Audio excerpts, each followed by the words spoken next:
All right, good evening, everybody, and welcome to COVID-19 questions, our vaccine update. We've been doing these get-togethers every couple of weeks, and I think they've been all pretty informative. They're sponsored by the group In This Together Cambria, University of Pittsburgh at Johnstown, and the Tribune-Democrat. My name is Chip Minemyer. I'm your host this evening. Our panelists are Jill Henning, Associate Professor of Biology at the University of Pittsburgh at Johnstown, and Matthew Tracey, Assistant Professor of Chemistry at the University of Pittsburgh at Johnstown. And they will be bringing us up to speed on what's been going on the vaccination front. We did a vaccination session just about a month ago. Now it seems like a year ago when everything has changed. Could you kind of take us through the changes? I think we're going to start with Jill, and you've got a presentation. I'll take that, sure. So good evening, everybody. Matt and I came up with a little bit of a understanding. We've been getting a lot of questions where people are asking about how these vaccines are working. So we put together a little bit of a presentation to explain how the vaccines work. So basically your immune system basics, and then how each individual vaccine, both the mRNA vaccines that are now available and the two other vaccines that are in development. So to start, we'll talk about how our bodies would respond to a COVID-19 vaccine. So typically what would happen is you would have some kind of part of the virus or some kind of pathogen. So we'll use this graphic here to describe whatever it was that you were vaccinated with. Then we have cells in our body that will come in and engulf that pathogen. They're called antigen presenting cells. These types of cells will then take that protein or that pathogen, that virus, that whatever it had, and take it back to our lymph nodes, where it will take a portion of that pathogen or whatever was given to us and display it. In this case, for COVID-19, that display is going to be the spike protein. So in the very first slide, you saw the infographic or the picture that people have been making of SARS-CoV-2, which is the virus that causes COVID-19. And each part of that virus had red spike protein. So this blue protein here is representing the spike protein of SARS-CoV-2. So then the antigen presenting cell that is displaying the spike protein is going to interact with a type of T cell. These T cells they develop in our thymus, and they mature in our thymus, and they become activated by this antigen presenting cell. They'll then go and interact through a process of linking with a B cell, another type of white blood cell that we have that is maturing in the bone marrow. That B cell is also displaying that spike protein. The T cell interacts with the B cell and activates it. The B cell will then go on to make an army of antibodies. Those antibodies will be able to do various different things for us. And essentially they will bind to that spike protein on the surface of the virus if you're exposed, rendering that virus it won't allow the virus to get into your cells. So this is sort of how a vaccine would work in general. Now, there are a couple of kinds of vaccines that we want to talk about this evening. You may have been hearing about all of the newer technologies or older technologies or new different kinds of vaccines that are out there. And so most of us have been familiar with the mRNA vaccines. Those from Pfizer and Mrna have been approved for use in the United States. And if you have been vaccinated, chances are you've gotten one of those too. The viral vector vaccines that we're going to discuss you may have been hearing about the Johnson & Johnson vaccine or the AstraZeneca vaccines. Those two vaccines are based off of a technology that has been used for a very long time called viral vector technologies. Johnson & Johnson and AstraZeneca both have phase 3 clinical trials operating in the United States right now. There are two other viral vector vaccines that are in use in other countries that have been approved in those countries, but have not been even introduced in the United States as yet. And then we have another kind of vaccine called a protein subunit vaccine. In the case of a protein subunit vaccine, we have Novavax. That type of vaccine is in phase 3 clinical trials in the United States. It's based on a company in Maryland. And then there's another vaccine that you may have heard about called Covishield, which is being used in other countries. And so those are some of the types of vaccines. So now we're going to take you through what happens to you when you have one of these 3 types of vaccines. So I'm going to turn it over to my colleague, Dr. Tracey, and he's going to start. All right. So with these mRNA vaccines we've been hearing about from Pfizer and Moderna, one of the biggest things is, what's actually happening there, because this is to the public, it's a pretty new technology being put out there, despite the fact that it's over 10 years old. And what an mRNA vaccine does, it injects your body with a strand of this messenger RNA. So you can see here we have a little single strand. It's analogous to our DNA, which is normally double-stranded. Our body produces mRNA to transfer genetic material around to the cells. And this mRNA is taken up by sort of a factory in our cells called a ribosome. And the ribosome is going to read each piece of this mRNA line by line like a blueprint. And as it goes through and reads this, in the case of the mRNA vaccine, it's going to be producing that spike protein that Dr. Henning mentioned. We have this outward-facing protein on the viral envelope, this identifier, this fingerprint of the virus being made in our bodies. And when we have this, you may notice that it's only that piece of the, we don't have everything else. We don't have the viral DNA. We just have that blueprint for the spike protein, which then our bodies will respond to and mount that immune response, giving us those antigen-presenting cells, leading to the downstream effect of developing an immune response without having any risk of infection. And a lot of this, it sounds crazy because this technology is fairly different than what we may understand a vaccine to be, but this has actually been around for over 8 years, treating cancer like myeloid lymphomas, melanomas, glioblastomas. We have all of these different treatments that have already been tested with mRNA vaccines. COVID is just the next logical step with it. And so the next step we have is viral vector vaccines. And for that, I'll pass it back to my colleague, Dr. Henning. So viral vector vaccines are a type of vaccine that have been used in infectious disease vaccinations for a really long time. Viral vector vaccines take a harmless virus. This, in the case of this viral vector vaccine, it uses a virus called an adeno or adenovirus. Adenoviruses are the type of viruses that can lead to the common cold. So what happens is, through genetic technology, we remove the mRNA or the genomic material from that particular type of virus. And then we take the mRNA, that blueprint for the spike protein from the coronavirus or from SARS-CoV-2, and put it in that viral vector, put it back inside that virus. Then that virus is injected into you as the vaccine, and it's brought in through your cells. So your cells will then become infected with a cold virus that is going to only be able to make that mRNA from the spike protein. So our cells will then display that spike protein associated with SARS-CoV-2, and then we end up getting the B cell response downstream, where we get our army of antibodies that will then help us to fight that infection. So there's one last type of vaccine that we're going to cover, and I'll pass it back to Matt for that. So the last type of vaccine there is the protein subunit or recombinant type of vaccine.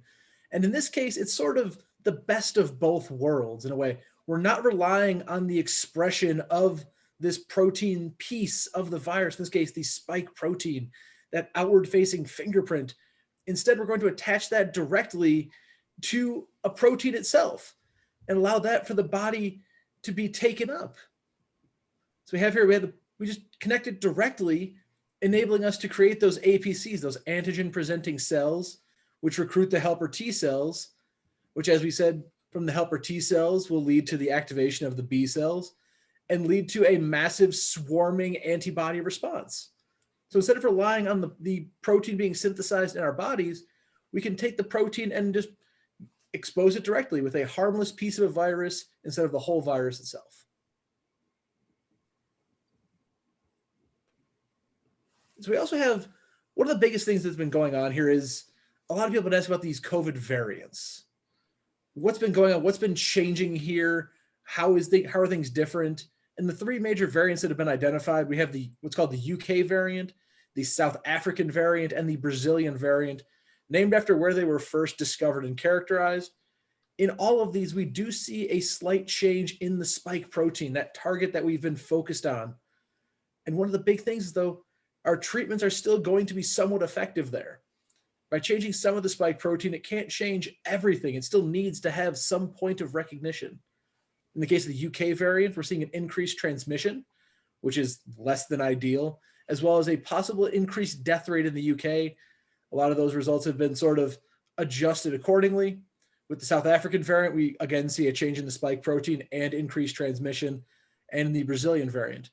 If you look at the little graphic across the top there, we have our SARS-CoV-2 with its presenting spike proteins, all those little nubs on the outside. The changes to the spike protein are going to be small enough that the spike protein is still intact.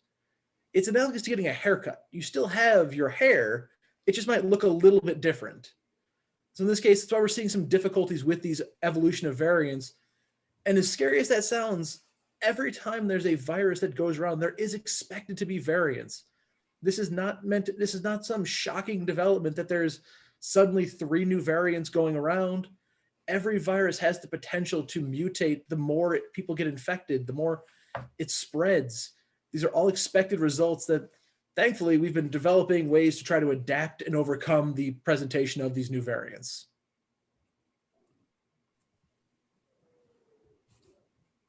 All right, wow, a lot of information there. Thank you both very much. That was a great presentation. And I suspect folks who are watching either on Facebook Live or on our meeting app are gonna have a lot of questions. So we would encourage you at home to ask questions. You can do it directly on the Facebook Live site if you'd like to do that, or in the Q&A function of this forum. Either place, we'll get those questions and we'll ask them of our experts.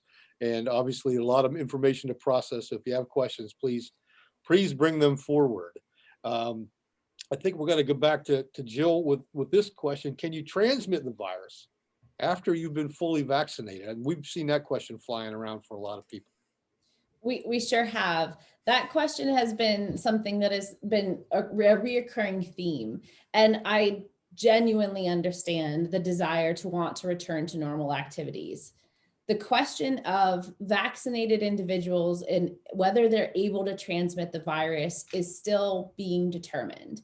There are several studies that have been done, actually back when the companies were developing these vaccinations in monkeys, specifically rhesus macaques, where they looked at how long the virus was going to be either in their nose or in their lungs after they were vaccinated, fully vaccinated. So 2 weeks after the second shot, they exposed these animals and then tested to see if there was virus in their nose or in their lungs by doing some swabbing or something called a lung test, essentially. And so what they showed was that there was some virus in those areas, in the nose in particular. It only lasted for a few days, but those kinds of studies are now being looked at in the human population, and we're trying to see if that virus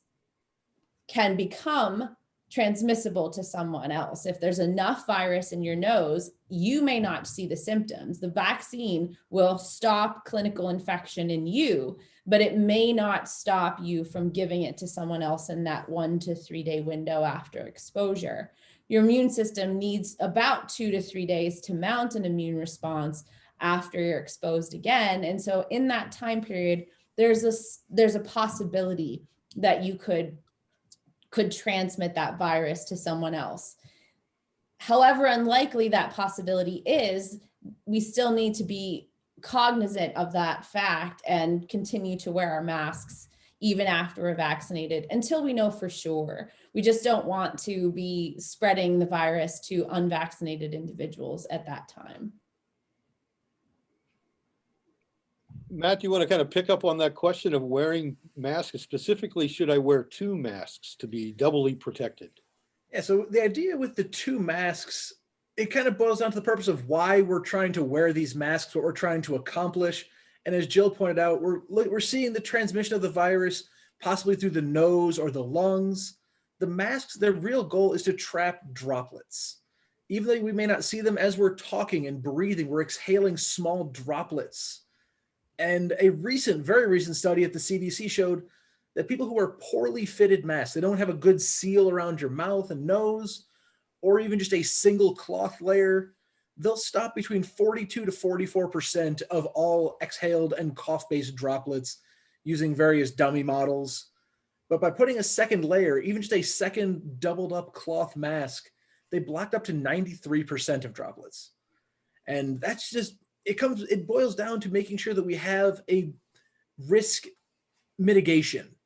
Wearing the two masks, it's not as comfortable. I personally wear two every time I have to go out, but I follow the recommendation of wearing a disposable medical grade mask underneath. And then I have a number of ones that a friend has knitted for me. So I have a little fashionable look on the outside, but the key is to make sure you have a good fit and make sure that it's sealing things in, because a lot of the issues we've seen with masks are people not covering their noses or having the sides pouching out.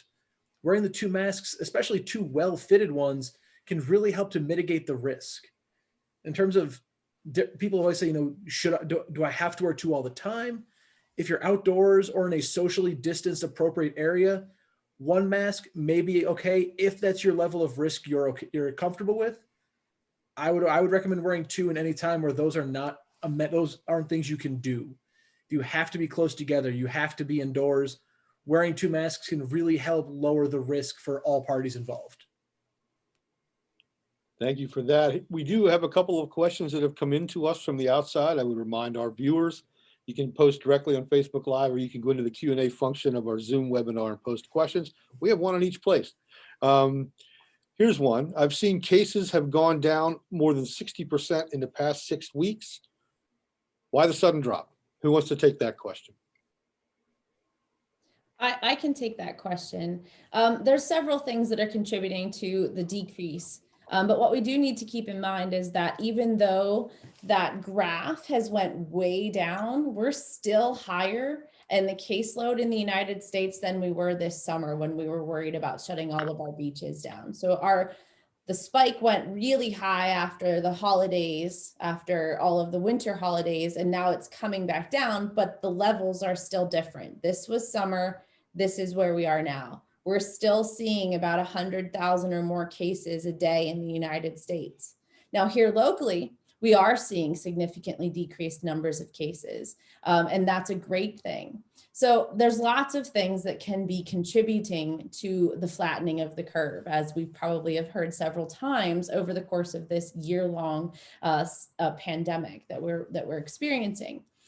We're all hopefully wearing our masks. We're reducing that level of transmission. We have some really great treatments that are allowing individuals who are exposed to be getting treatments associated with their infections. We're also starting to see people following the physical distancing rules. We're seeing more individuals that have had a personal experience with SARS-CoV-2 or COVID-19, and that creates more empathy for the community. So there's lots of things that could be contributing to the flattening of the curve. Locally, I think it's our vaccination rate. We have a good number of individuals here in Cambria County that have been fully vaccinated, and we also have quite a few that are partially vaccinated. And I am seeing a lot more people wearing their masks when they're going out. The other day I went to the grocery store, I only passed one person that wasn't wearing a mask. That was not the case in the past. So it's taken us a year, but we might have finally heard the message that we have to wear the masks if we want this to go away. And so there's lots of things that can be contributing to that. And I'm glad to see that the numbers are going down, but we do need to still remain vigilant. If you are going to be going to places in public, you do want to continue to wear your masks and wash your hands and be socially distant or physically distant as much as possible. If you're going into a restaurant, you want to try to keep away from other patrons, those types of things. So any indoor activities that are outside of your pandemic pod group, you want to make sure that you're wearing your masks. Well, it's good we're seeing some changes. I was in an unnamed convenience store this morning and I was the only person wearing a mask. So we're not all the way there yet. Here's a couple good questions coming from our viewers. And this one kind of follows up on Matt's comment earlier about the double masking thing. Do you recommend wearing double masks even after getting vaccinated or after you've had COVID-19? I would say with the double masking, especially with the growing body of information we have following vaccination or following development and recovery from COVID-19, it is something that it should be considered, because you still have the possibility, as we've seen in those studies, that you could still have some amount of the virus. You will not be symptomatic, but you could act as an asymptomatic carrier to somebody else. And blocking those possible methods of transmission of the virus are really going to be important. I'll say, even if you're vaccinated, I'm only half vaccinated, I get my second dose tomorrow. I will still continue to be wearing 2 masks everywhere I go, because even if it's a minor improvement, anything really helps. Thanks. Here's another question that came in through the Q&A function. For either of you, are there long-term changes we, humanity as a whole, can make to our behaviors, attitudes, et cetera, to prevent this sort of global pandemic from spreading again? What have we learned, I guess, is the question. Well, my goodness, isn't that a great question? Some of my colleagues at the University of Pittsburgh at Johnstown, you may know him. His name is Dr. Paul Newman. He's actually working on a project with Matt and I, associated with looking at what we learned from the last pandemic, which was the 1918 influenza pandemic. And the parallels are striking. It is almost as if we did not learn anything from that pandemic. People believed that it was released from German U-boats, and Germany was bringing it across the sea and releasing it, just similar to the way that people believed that it was a China virus here in SARS-CoV-2. People there did not listen to mask mandates or stop gathering. They were having war bond parades and moving together and sending off our boys to war and spreading the virus then. So lots of things are very similar. It's almost uncanny how much those two similarities are occurring between the two current pandemics. I do think that we will see some changes in human behavior, but unfortunately, as history tells us, we have a very short memory, and it tends to be generational. And so I worry that some of the lessons that we are learning may not hold. But one good thing that is coming out of this pandemic is there's a great group of researchers here in the United States that are looking at creating a infectious disease like you would think of it like a weather service. So they're going to have different data, these data from all over the country, all over the counties. And if you're going to, say, visit your parents in Minnesota for the holidays, just like you would check the weather to see how many sweaters you needed to take, you could look at this app and see, oh, there's a couple outbreaks of influenza. I'm going to pack some masks in my bag. And then you can travel there and not be able to and protect yourself. So that is a hope that those of us in the public health arena wish could happen. But I think that it's going to take us coming together to get through this, and then hopefully we can remain together to continue some of the good things that we're learning. I want to piggyback on that real quick. One thing that we've also seen here, and one of my biggest hopes of coming out of this, is that, I know Jill and I have talked about this a lot, people are starting to see behind the curtain of scientific development a lot more these days. With the ease of information access and the way that we can get information as soon as it's available across the world, I think a lot of people hopefully should take away from this that science gets updated regularly. We've seen things that we thought were true back at last March have changed significantly today, even week to week. And so one of my hopes personally is that we can take away that people realize science is updated. That is the scientific method. I mean, I always teach my students in my classes, this is what we thought 100 years ago. This is what we now know is true. Things can change every single week. I think that's one of the biggest things that people are often forgetting with this thing. Well, they said this was said 6 months ago. As the more things develop, the more we learn, the more we can hopefully see that science is doing its best. Science is trying. Great answer. You mentioned science and research. Here's a question from Facebook that kind of plays into that process. Is there any word on progress for vaccine trials for children? This came from Facebook. So that's Anybody want to try to take that? Sorry, go ahead. yeah, that's a good question. The vaccine trials are actually occurring in children right now. There's a trial going on at the Children's Hospital in Pittsburgh, and there's also a trial going on at Children's Hospital in Philadelphia. It isn't that the vaccine isn't safe for children. It's a dosage issue. So when we think about you as an adult, I'm assuming that I'm making an assumption that an adult asked that question, but let's say that an adult asked that question, you could take, 100 milligrams of ibuprofen for your your muscle pain that you had, but you don't give that much to your child. Instead, you have to give them a dosage based upon their weight, and it has to determine how that will work within their body and how much they actually need. So it isn't that their children are going to not be safe to get this vaccine. It's just that we have to get the right dosage to occur. And so there are some clinical trials that are actually occurring with the currently approved vaccines for children. Good. Here's another question from our Facebook viewers. Can a small group of vaccinated people gather together safely without wearing masks? That one's a tricky question to answer because, as we pointed out, we don't know exactly how much of the virus could be carried by somebody who is vaccinated. The vaccine isn't stopping the transmission, it's stopping the development of clinical symptoms. And so in the possibility, if you get a number of people who are vaccinated together without masks, there is always going to be an inherent risk of some transmission, especially if a person's vaccinated. They should still be wearing a mask, even if they are 100% certain that they have no possibility of exposure. There's never a guarantee. And even if everybody has everybody is fully vaccinated, they're 2 weeks out, there is still that very small chance you can transmit some amount of the virus to somebody who might not be vaccinated that you come across later.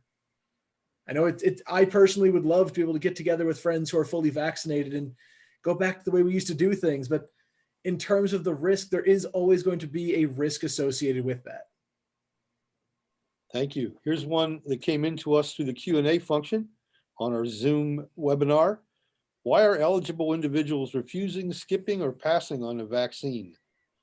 This person said they were able to receive their first vaccination recently due to a trend. Somebody else had canceled, apparently.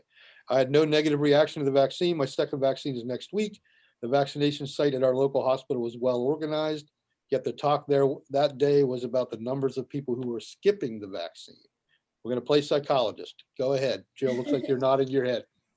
So there's some vaccine hesitancy, and that is there's been a coordinated, malicious in my mind, attack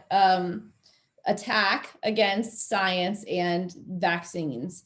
It has begun long before the COVID-19 pandemic, and it has now become pervasive, literally everywhere, almost like a grassroots movement. And so what happens with this misinformation and disinformation is that it spreads. And even if it's a lie, if it's the first thing that you hear, sometimes people will believe that. And then we run into the whole confirmation bias. If they believe it, they're going to continue to find things that will support what it is that they believe. But one important thing to keep in mind when you're looking at disinformation is that you need to be careful about what source that is coming from and why they are telling you this disinformation. So currently, during this pandemic, we had the Plandemic YouTube video that came out, and I can't even believe that those words came out of my mouth. All right. So this Plandemic, the woman that was in charge of that, has been pervasive in her disinformation campaign. And she's trying to sell books and other things associated with it. Matt and I are here because we care. We're not getting anything from this. This is we want you to have the right kind of information. We want to make science accessible because nerds rule. Okay, so we want to make sure that you have a good understanding of what's happening. So why people are choosing it could be many different kinds of things. Some people are afraid that it will make them infertile, which was a misinformation that happened on Twitter. They took a piece of the Pfizer vaccine clinical trial enrollment form that said that you couldn't get pregnant while you were getting the vaccine, which is standard in clinical trials, and then someone turned it into this lie that COVID-19 or that the SARS-CoV-2 vaccines would cause infertility. If that were the case, individuals who had SARS-CoV-2 would have trouble getting pregnant, and we haven't seen a drop in the birth rates. So I think that there's a lot of vaccine hesitancy. There's lots of reasons associated with it, but I'm going to go with confirmation bias. Matt? I'll say that's definitely the case. I've spoken to a number of people, and the main thing that keeps coming to mind is you can't reason somebody out of an opinion they didn't reason themselves into. As Jill said, the first thing they hear is going to be what sets the basis. That's going to be their reality, regardless of if it's true or not. I've spoken to a number of people, both on and off social media, saying, why are you against the vaccine? And I've gotten everything from, it's full of microchips that are going to track you. And to that, I say, if it's full of 5G microchips, my cell signal has not improved since getting this. A lot of this just seems to be not even, in times, not even malicious disinformation, just sheer misunderstanding of the scientific process. That's what that's why we're here. We want to make this science accessible and understandable to people, because the more people understand, the easier it is to then stop that disinformation from being so pervasive and stopping people from spreading falsehoods that have maybe just the tiniest piece of a truth-based inspiration that then snowball out of control and lead to huge issues down the line. Yeah, thanks to both of you for your willingness to come on and do this. It's very important.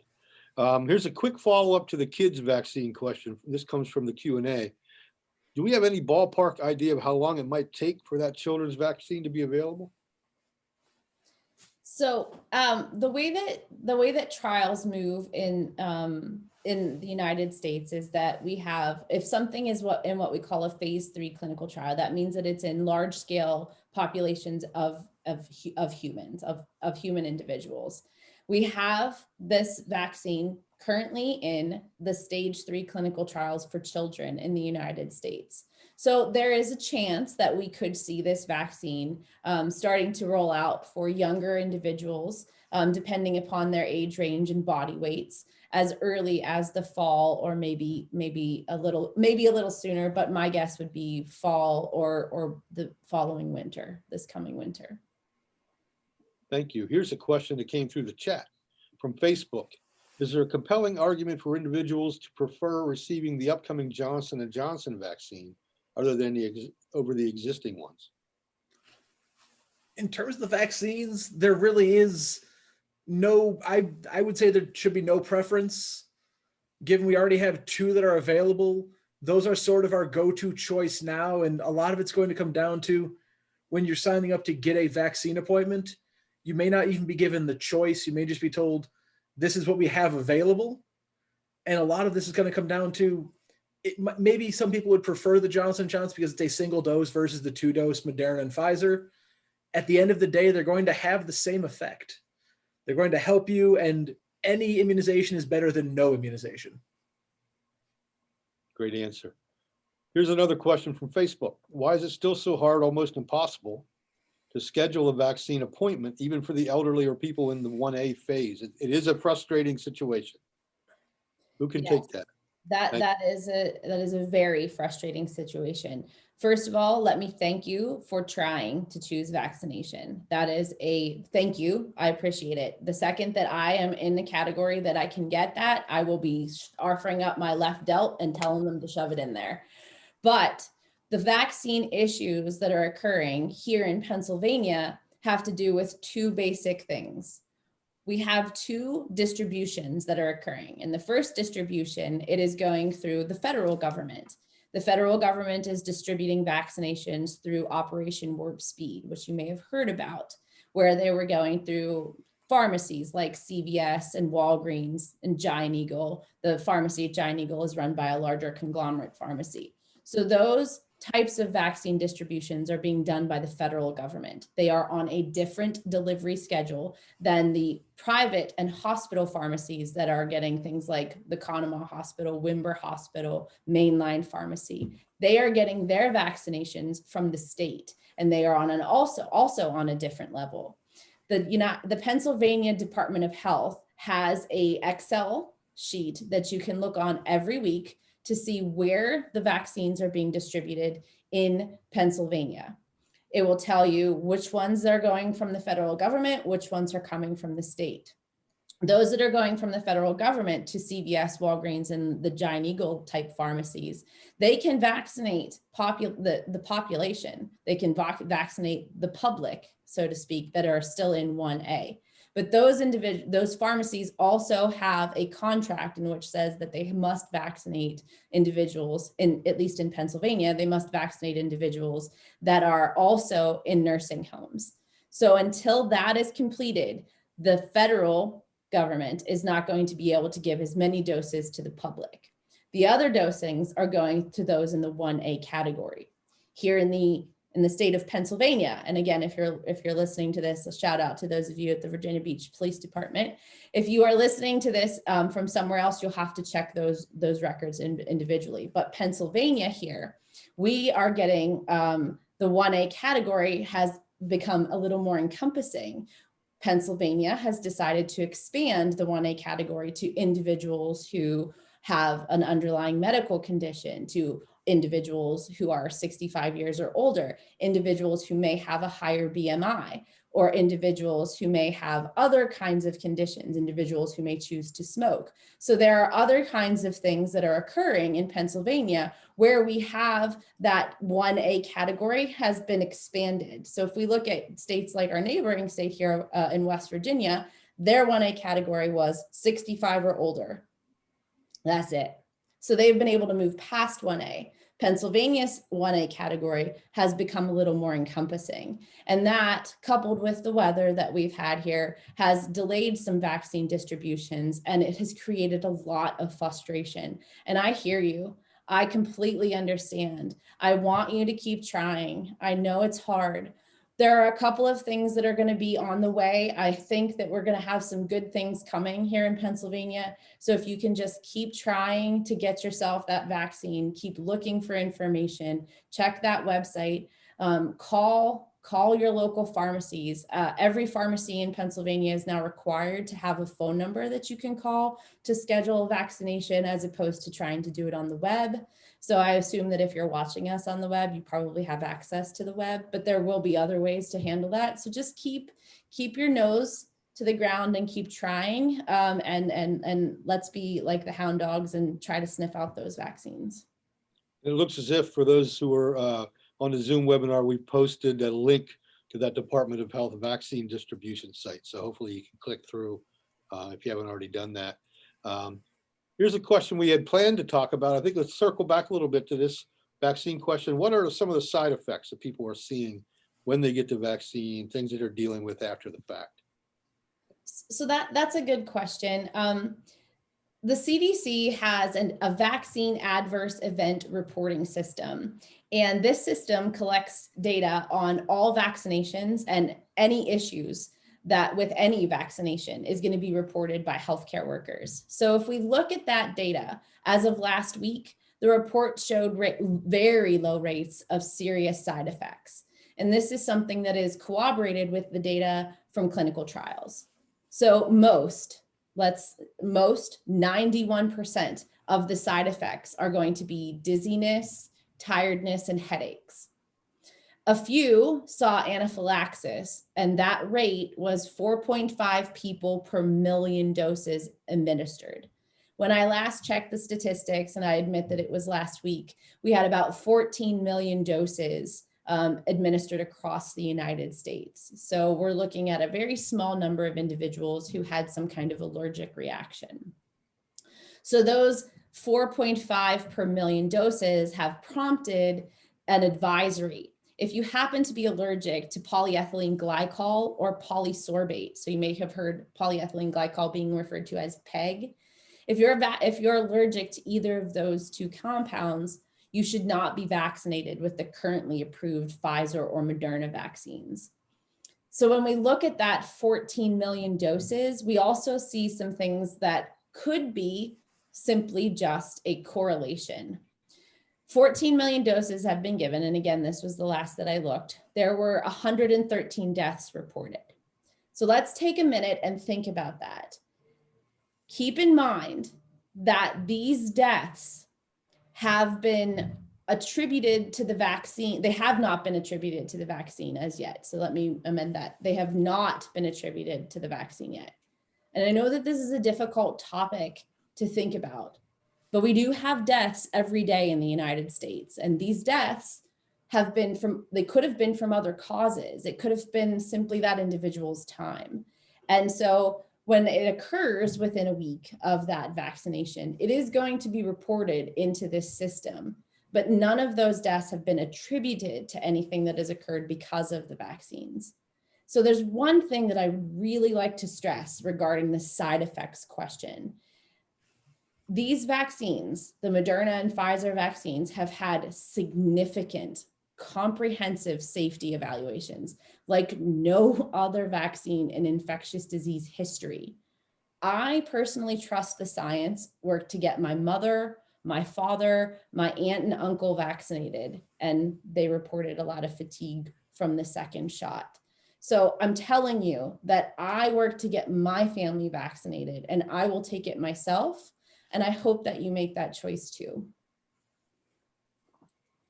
Here's a question that came to us from a viewer that seems to be a good follow-up. This person says they've been reading about the shot and the enlarged lymph nodes raising breast cancer concerns. Can you explain what connection doctors are seeing between breast cancer and coronavirus vaccines?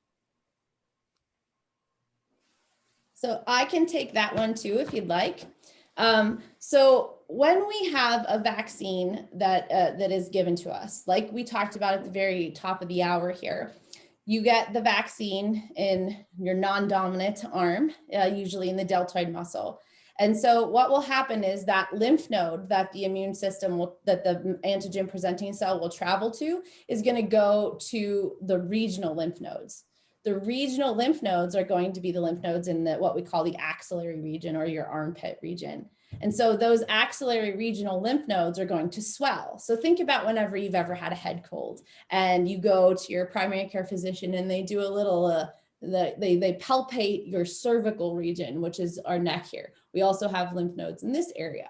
So these lymph nodes in this region are going to become enlarged. When that enlargement occurs, if you correspond that with, say, a mammogram, an annual mammogram for a woman, then you could see some enlargement. Inflammation in any kind of MRI is going to create a cloudiness in the picture, which can make it difficult to diagnose or look at other kinds of things. So what we're seeing in that case isn't necessarily there's any correlation with breast cancer whatsoever. Please do not take that away from what I am saying. Instead, what is happening is that we're seeing this inflammatory event occurring in a localized area that is then coupled with a diagnostic test for something else. And so what you then see is if you wait a couple days, that inflammatory response would go down. So for individuals who are concerned about such things, I would wait to schedule your mammogram for 2 weeks out after you've been fully vaccinated or 2 weeks out after your second dose. That inflammatory response that is occurring from your immune system will have went down at that point, and you won't have any issues to worry about. Good, thank you. Here's another one from the Q&A. Between the number of people who've had COVID to date and the number of undiagnosed cases and the current rate of vaccinations, we're covering a lot of ground here. What are the current projections for hitting 50%, 75%? I think it's a herd immunity question. How are we going to know when we're there? And do we have any better idea now what percentage exposure we need to reach US herd immunity? This must be a Matt question. That's definitely that's a very difficult question to answer because as the person did say, we do have undiagnosed cases. based on a lot of the projections, we are well on our way to getting closer to herd immunity. Though with the caseload and vaccination on track, it is looking like it could be as early as the fall, fingers crossed. I mean, that's the biggest hope.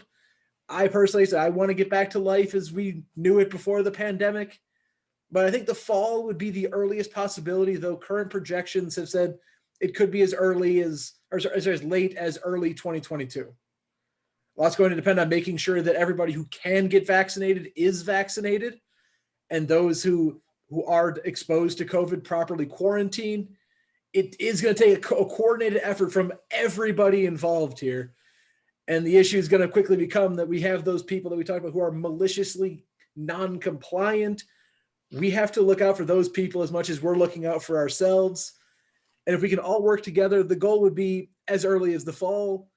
I have high hopes given what I've seen with the vaccination rates.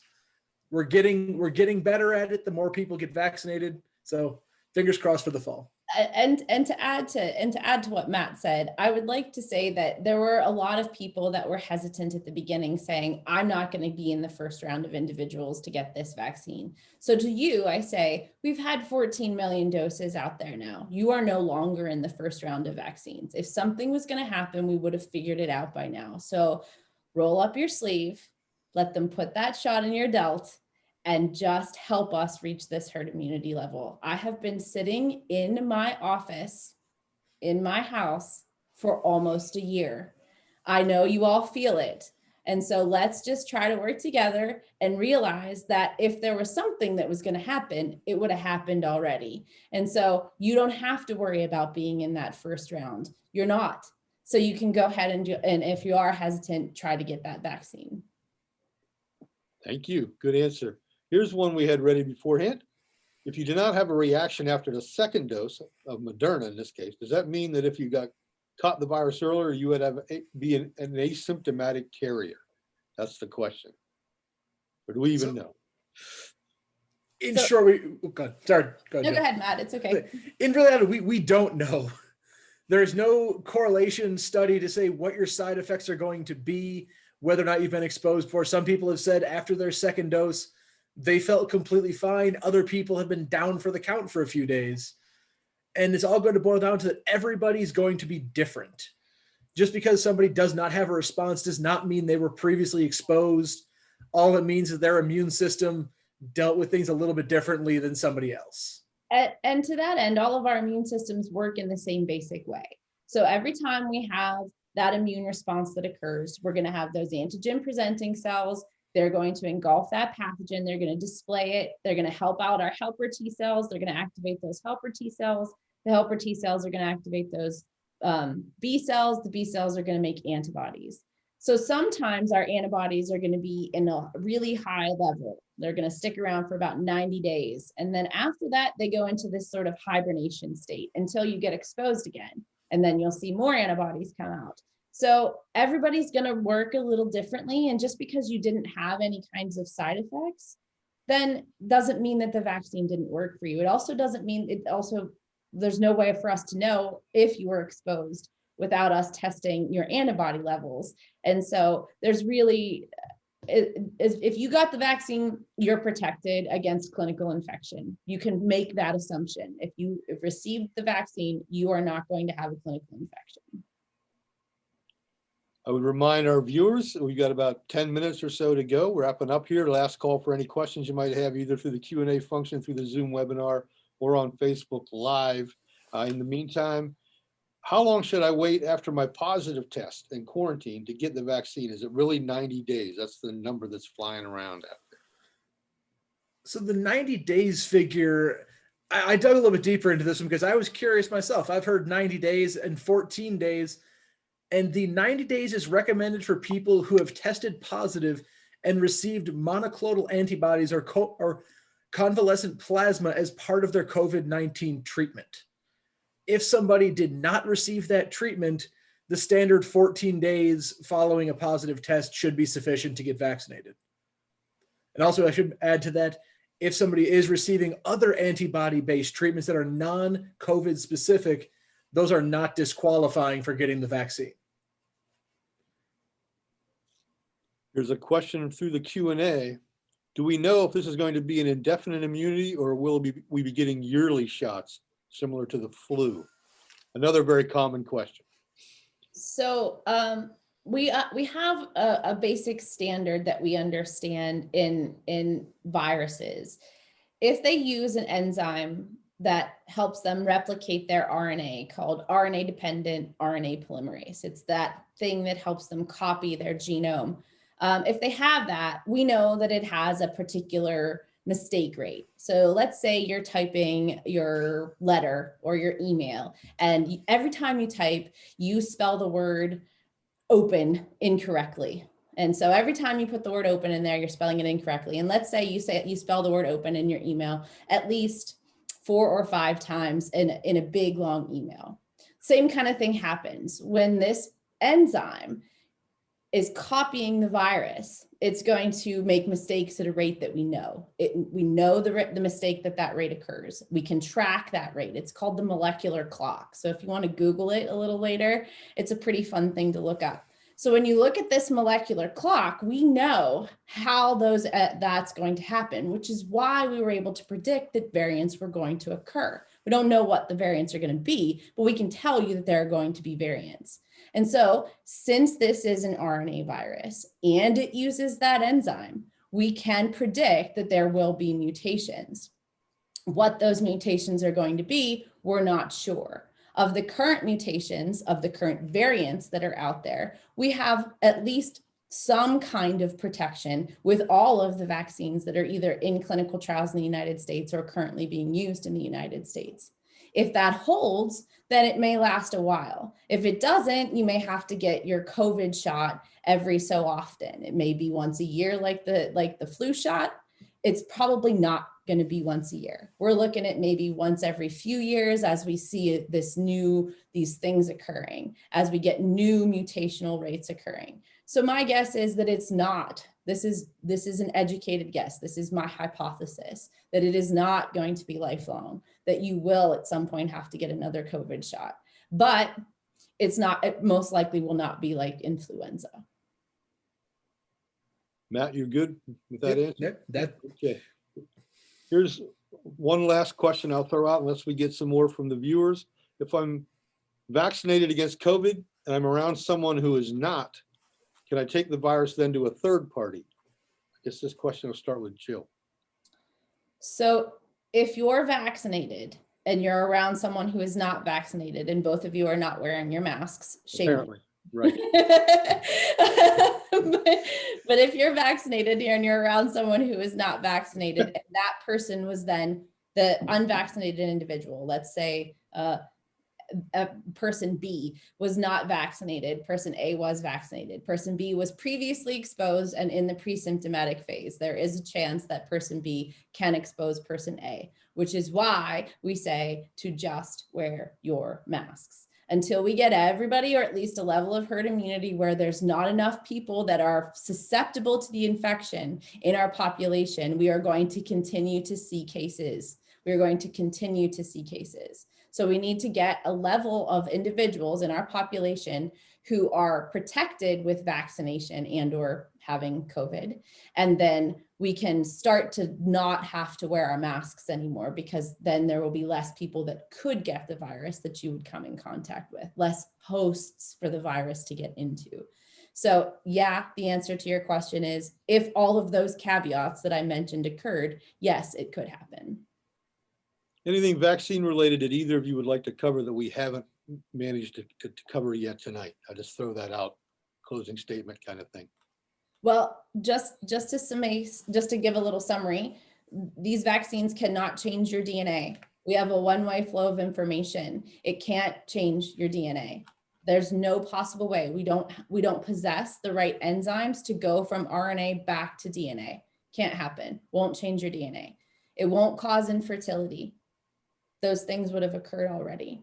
If you're pregnant and you are considering getting this vaccination, that is a personal choice at present. There are clinical trials occurring with individuals who are pregnant and getting vaccinated. But also, you may have heard that in those 14 million doses that have occurred have been some pregnant women. Most of them were of the 1A category. So we're going to assume that they weren't older than 65 and that they were healthcare workers instead. And so those individuals are they chose to get vaccinated. And so there have been some pregnant women that have chosen to get vaccines. If you are not comfortable with doing that, that's okay too.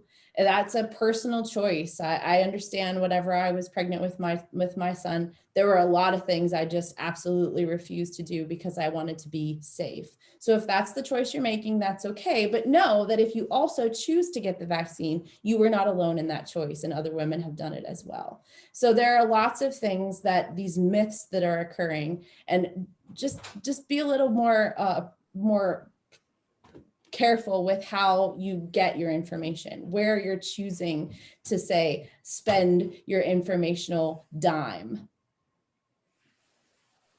Here's one, this is the final question. We'll squeeze this one in. It came from a viewer.